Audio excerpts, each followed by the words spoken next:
Hello and welcome to this week's edition of the match preview pod from the Scarf Bergara Wore. I'm joined today with Kev from the Luton Town Supporters Podcast. Is that correct? Supporters Trust Podcast. Yeah. Yeah. So how did that come about, the podcast then? Basically, sort of 10 years ago, a few of us just saw that Luton were going in the right direction. We just left the conference and we were all excited about Football League and everything else. And at the time, we were looking at going to a new ground relatively quickly. Still hasn't happened, but we'll come on to that at another time. And it just felt like a good idea to have a podcast. We could concentrate on the football team, the new stadium, the community and everything else. And here we are in our 9th season, still going strong, seen every division, and hopefully we've stopped the arrest and we can stay at one division for once. Yeah, absolutely. I mean, we've been going for a similar amount of time. I think it's about 10 years, this one as well. So, but it's just good to get guys on talk about football, and it's like we live and breathe it. So in terms of the club right now, where's it at in terms of kind of ownership and stuff like that? And you touched on the ground. I think you've got plans for a new ground. Is it the Power Court Stadium? Is it Power Court? Yeah, it's a stadium at Power Court. I don't think they've actually come up with a name for it yet. Right. Two seasons from now, so I think they're on about 27-28 season that we're going to go into there. Owners still the same owners that we've had right the way back whilst we've been doing the podcast anyway. That took us when we were just about to go into non-league, when we had that minus 30 point deduction in League 2 in 08-09. Still the same owners, still going strong, been all the way up, and like I say, hopefully we're not going all the way down. Yeah, so are the fans kind of generally happy with the owners? In the main, yeah. There's lots of credit in the bank with them. Recently, obviously, back-to-back relegations hasn't gone down too well, as you could imagine, particularly with the financial situation that you get from being in the Premier League. And maybe the eye's been taken slightly off the ball on the football side of things as we work towards that new stadium, which has sort of upset some supporters. But generally, in the main, I think they've still got enough credit in the bank as owners. They just need to maybe balance out the football team and football ground sort of thing. Yeah, so it was. I think was it 2010 you dropped out the league? Was 2009 we came out of the league? Yeah, 2009. 2009-10's our first season as a non-league club. Yeah, and you never dropped down to the south, did you? You just stayed in the conference. I stayed in the conference. We playoffs. Yeah. Missed the playoffs and then got promoted. Yeah, so you guys have, well, I'll say you've been on a similar journey to us. You have to an extent, because we kind of followed you like a year or so later. And, we've done, well, we went even further. We went down to the National North, which was, it's horrific, to be honest. And at one point we were struggling in the National North and we went to part-time football and it was tough, but we kind of always had an eye on Luton because you kind of went on that journey and we were a couple of years behind you all the time. And you kind of got yourself back into the league, and then, over a number of years, got yourself to the Championship, didn't you? And then how many attempts did it take to get from the Championship to the Prem? 4 seasons we were in the Championship. So consolidating first season, mid-table second season, lost out in the playoffs third, and then hit the jackpot 4th season. And what was it that kind of got you there? Was it like was it a steady team? Was it the same manager, or what happened? Yeah, a little bit of both. Certainly from League 2 to the Championship, Nathan Jones was very much a driving force behind that. He had a team that was good for the division that we were in, but he always had one eye on it being good enough for the division above as well. We were lucky under Nathan that we were generally high up in the leagues, that whatever league it was, whether it was League 2, whether it was League 1, we were always high up. In fact, we went straight through League 1. We got promoted from League 2, won League 1 the following season, and then got into the Championship, and then COVID struck and all sorts of other things kind of happened. And maybe that's the difference. Maybe now we haven't got a settled team. Obviously, when you get to the Premier League, people have climbed the mountain. They've, they think they've made it, maybe not ready to climb the mountain again, and want the easy path back there. And probably took us a little bit longer than it should have done to work that out. But I think we've worked it out now, and hopefully, start of the turnaround is nigh. Yeah. So in terms of we've got similar aspirations. We want to get to the Championship, and the owner's recently come out and mentioned he wants to get us to the Premiership. Whether that ever happens, I don't know. It's like, the chances of it happening are probably slim, but you never know. But for yourself, for you guys, you got to yourself to the Premiership. Was it good? Was it worth it? I suppose it's a two-way thing. It was worth it because it's funded the new stadium. Yeah. So long term, absolutely, it was worth it. Is it all it's cracked up to be? I'm not sure it is, to be honest. There's a lot of soulless football stadiums that you go and visit. It's very, very hard to sit and watch your team get beat more weeks than not, particularly having gone the other way where you're winning more games than not, to suddenly hit that. Yeah. But then again, you know, if you'd said to me, did I ever foresee Mo Salah, Erling Haaland, etc., visiting Kenilworth Road in a league game? No, I didn't. So for the first season and the novelty of it, that side of things, yeah, it probably was. But the destruction it's caused within the squad getting relegated, and you know, you only have to look at the teams that have been relegated since us. That everyone's been promoted, been relegated. In fact, it's a breath of fresh air that the promoted teams are doing well this season. Generally, it's hard to do, so you are going to have to come back down again. Yeah, I'm not sure the overall package is quite worth it, but financially, it's hopefully set us up for the future. So from that point of view, very much so. And the parachute payments, I mean, what are they these days? Are they pretty big? I think it was something along the lines of 70, 75 million first season. And then I think we were due to get 40 million this season. Because we got relegated and we're only in League One, I think it got reduced to somewhere in the lines of 8 to 10 million range numbers. I don't know the exact ones. It's nothing to be sniffed at, is it? Certainly, you certainly take it. Yeah, absolutely. Yeah. Considering that it comes about from perceived failure, it's certainly not a bad amount of money, is it? Yeah. So I was kind of looking at our history over the years, and we've not. I mean, we're both hatters, aren't we? We don't play each other much. And I was having a look at. I think we played 22 times in the league, and I think there was 3 seasons back in League One in the 2000s, and there's 2 seasons when we're both in the conference, and we're not beaten since 1968. So. I'd be kind of happy if that remains the case on Saturday. I have to say, I did notice that. Yeah, 2013, I think, is the last time we played each other, haven't we? And the last 3 games, we've won 1-0. So, 1-0. That's my correct score prediction sorted out for this game. Well, yeah, it's just bizarre. You know, so many teams would play a lot, but we're just not crossed that paths that many times. So, on to your current team in terms of the new manager. So, Jack Wilshere's come in, hasn't he? Is that a good choice or a bad choice, or what do you think? Initially, when Matt Bloomfield got sacked, I wanted for the want of a better phrase, a steady Eddie, an experienced head to steady the ship and turn us around. And then I looked at the list of names that were being sort of recommended in that sort of bracket, and I was like, there really isn't anyone there that is going to inspire me. And after a couple of years of watching Luton lose, I think the one thing Luton fans want to be is inspired again. So actually, Jack Wilshere, from that point of view, is a masterstroke. I think it's important that he's got Chris Powell as his assistant.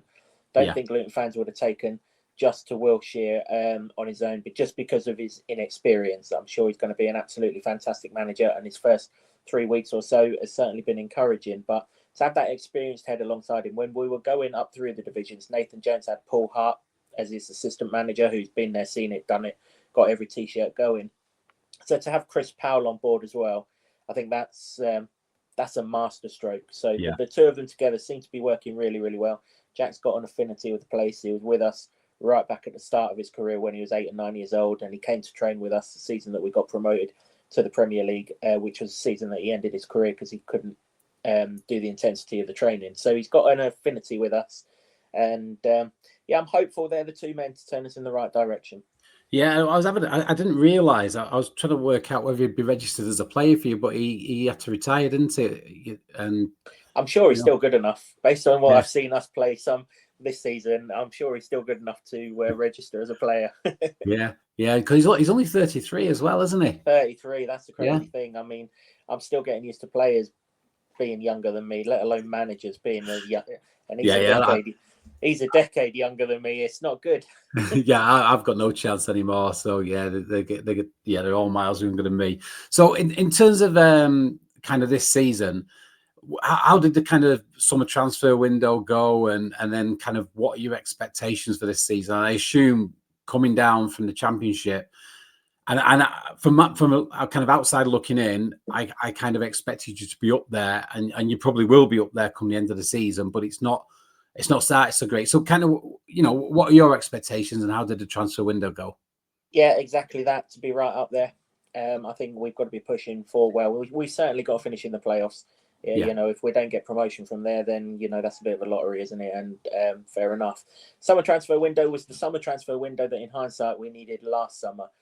We got rid of an awful lot of players that had been with us on the journey up and come out of the Premier League. And we signed what you would call League One ready players, players that have still got enough talent and potential to be coached into potentially good Championship players. What we should have done coming out of the Premier League is done exactly that, signed Championship ready players that could get us back to the Premier League, but we didn't. It was all new to us. That's fine. We don't need to sort of backtrack on that. But it has happened. Huge turnover of players. I think it was 14 in, 19 out in the summer. And obviously, that's going to take time to gel. Where it didn't really work, though, was at no stage did we see any improvement under Matt Bloomfield. Matt Bloomfield got sacked after, I think it was the 10th league game of the season. And there was no real improvement. Results, if you looked at the results, I think it was 5 wins, a draw, and 5 defeats, so 11 games. But the wins had lots of cracks papered over them, and the defeats were obvious defeats because we were well beaten in those games. And yeah, a change needed to be made, albeit in normal circumstances, you'd probably given a manager a bit more time to bed a squad in like that. Yeah. And I was kind of having a look at your results this season, and I think you've won 3 at home, won 3 away, lost 3 at home, lost 3 away. I think there might be an away draw as well, but you seem to be banging them in away compared to at home. Is that right? Yeah, we're very similar home and away. Yeah, yeah, it's skewed though because one of the teams that we beat away from home were Burton, who on the day were very, very poor. We beat them 3-0. The only time in the league this season that we scored 3 goals. So that kind of tells you where our problems lie. I think most Luton fans could accept Luton losing games this season, but not scoring many goals, having just come down 15 months ago being in the Premier League. I think that's where the overall sort of issues are, that we need to score some more goals.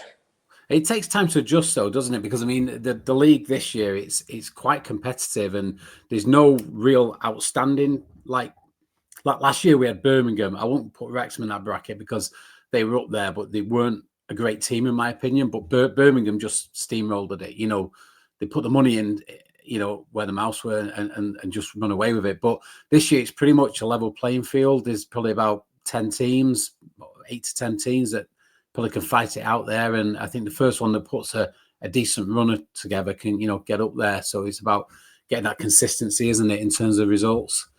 As you guys are doing, aren't you? You know, you've made it to the top of the table and being the next best from last season. I guess you're the ones that we should all be aiming at, really. Like you say, forget Birmingham. There isn't a Birmingham in this division, is there? I think Luton fans thought that we might be it because obviously we're carrying parachute payments and things like that. But a lot of the payments are going towards the new stadium, so we're nowhere near Birmingham, and we haven't got anyone from the Premier League left, minus Jordan Clark now. So. Who's a regular in the team at least. So yeah, I agree with you. I think it's an intriguing division, isn't it? Because you can see whoever wins it, you could probably see them losing 10 games this season, but they still win the league, and that's kind of crazy, really. Yeah, and like you guys, we were struggling to kind of score a lot of goals. That's been kind of our Achilles heel this year, and we actually had we lost basically our entire defensive line. I say entire defense. We lost about 7 defenders and had to replace them all. There's a couple of guys from last season were still in there, and that's took us a while to get used to that. But the scoring the goals has been the issue. We've only just put 3 past Vale on Monday, and that was kind of the first time we've done that. So from our point of view, I'm hoping that continues. But so what type of formation can we expect from you and style of play?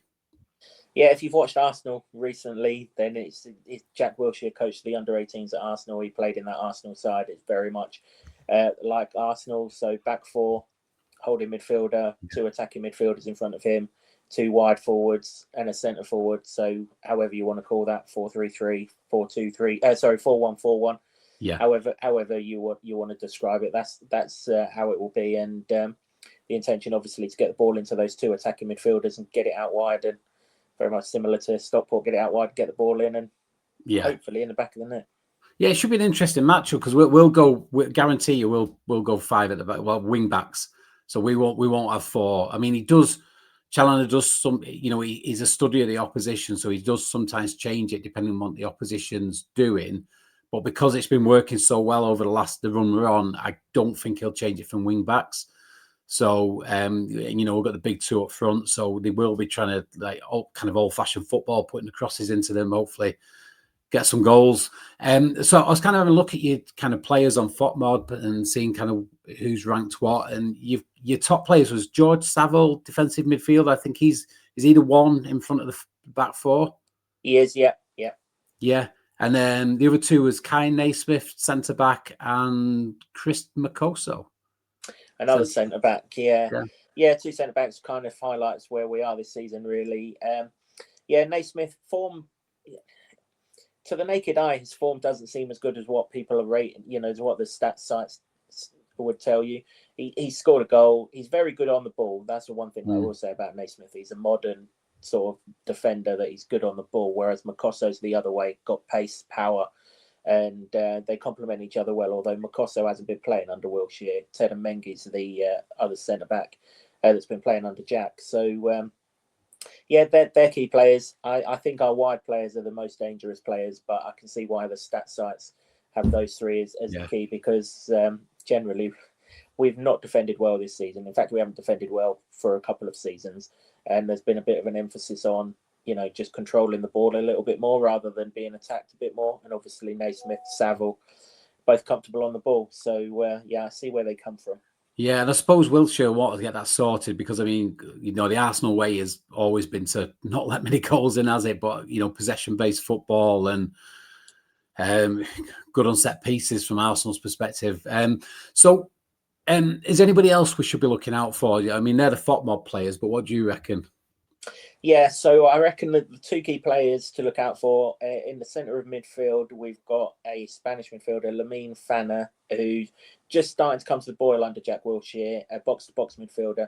Sometimes he puts him alongside Saville when he expects that we're going to be attacked, but with the intention that he leaves Saville and gets himself in the box when we're on the attack. And sometimes he just plays him straight out, number 8 attacking midfielder, sort of. I suppose in that Arsenal side, you'd call him the Declan Rice for Luton, who can do a bit of everything in that midfield. He's one. And then Nicky Wells up front, just scored twice against Forest Green. Didn't have necessarily the best start to his Luton career, signed for us in the summer. But hopefully that brace on Friday night has kind of kicked him into life, because his movement's really clever. You can tell that he's experienced in the game. He's got lots of movement. And now that we've got midfield runners around him, he's got a lot more space to work in. So I really think he's going to come to the boil under Jack, whereas under Matt Bloomfield, it was all a bit safety first. There wasn't really the midfield runners. His job was purely to latch onto a centre-half, and, he was often bullied by centre-halves because of the size difference, whereas Jack's going to have him moving, coming shorter, coming close to the midfielders and letting the midfielders go past him. So those two, I think, are going to have big seasons under Jack Wilshere. That's good. That's good. And a player I want to ask you about is Milenik Ali. So he was at Stockport, and honestly, I saw nothing in him at all. And then he kind of goes to Exeter and bangs in a load of goals, and then you guys go and bid a sizable amount for him and bring him in. And I just wondered, how did it go for him? Is it working or not? Last season it was, when he first came in, they played him wide on the left, and it was kind of that breath of fresh air that we needed. I think he scored 4 or 5 goals towards the closing end of the championship in the last sort of 9 or 10 games, and almost kept us up. He scored 2 on the final day, which should have kept us up when he needed a draw, but proceeded to concede 5 at West Brom, which didn't help anyone. But I think this season he's really someone who struggled with confidence. I think he struggled as well that Matt Bloomfield then went to a back 3 this season and played Ali at left wing back. Well, he's not a left wing back. No, he's definitely not. He hasn't got a defensive bone in his body, and unfortunately for him, he's been ill and injured since Jack came in. But I expect him to be good. But he's got a lot of wing play options now, Jack. So whether he forces his way in or not, I'm not sure. Probably on the bench on Saturday. Yeah, and I caveat my opinion with the fact it was a long time ago. It was at our place. I think he went from us to Halifax for a while, and so he was very young when he was at us, and he didn't look like he'd make it, but then he obviously did, and he's done really well. So just interested to see how he goes. I was kind of looking at kind of some your kind of former players that have played for us as well, and there's a few in there. One of our favourite players was Warren Feeney, a great striker for us. I think he played for you guys for a while. He did, yeah. Yeah, and you might not remember this guy, but there's a guy who he didn't have such a great time for us, but he did set up the winner for us when we played Manchester City when we were both in the Championship. A guy called Chris Allen. I don't know if you remember him. No, vaguely. Yeah, he's the name, but not winger. the player, sort of thing. Yeah, but the other guy I noticed that played for you, because I remember, this is showing my age now. I remember watching I was at some friends, the 1988 League Cup final, and you beat Arsenal 3-2, I think. And Andy Dibble played in nets for you that day. I didn't realise that when I was looking, and he played for us as well. So he was a good keeper. Yeah, really good. He's still a hero amongst the Luton fans, as you can imagine. Yeah. Les Seeley was the keeper for Luton in that season, but he was injured at the time, so Dibble came in and no way turned himself into a hero overnight. Yeah. I remember that game. I think it was it a last minute winner or something like that? Yeah, last minute winner. Yeah, they missed a penalty, cracking cup tie. Yeah, cool. So Saturday, on to Saturday. Looks like you've sold out your allocation, so travelling in numbers.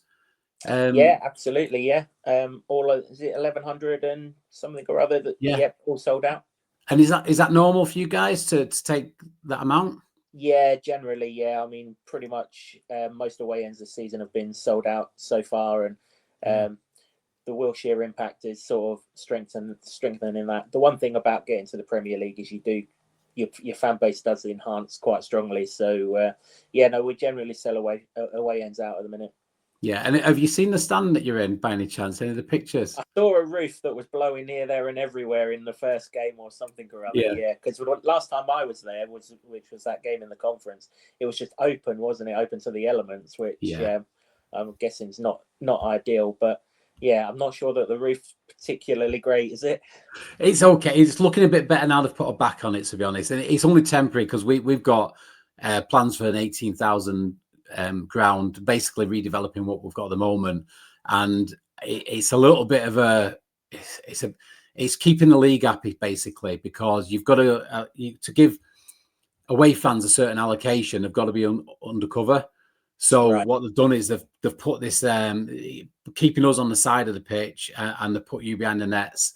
But some of the stanchions that are in the way, I think you might be a little bit. I think the view might not be the best, to be honest. I know you're okay there. That's exactly the case at Kenilworth Road as well. Of course it is, isn't it? Very rare is there a seat that hasn't got a pole in the way. So that's right. Home away from home on Saturday. Yeah. So you'll be all right then. You'll be all right. So last thing, just push you for a prediction. What you thinking? Well, I mean, history would suggest we're going to win 1-0. I don't actually think we're in that place right now. I think this is a really, really tough game for Luton. If we come away with a 1-1 draw, I'll be absolutely delighted. Yes, well, let's see what happens on Saturday. Look, I wish you all the best for the rest of the season. If everybody wants to check out your podcast, where can they find it? So we are all the socials and on YouTube, Luton Town Supporters Trust podcast. Cool. And I'll tag you in it when this goes out, and you can have the option whether to accept that or not. But look, wish you all the best for the season. Thanks so much for joining. Love finding out about other clubs, and thank you very much. You're welcome, Steve. All the best. Yep. Cheers, mate. Thank you.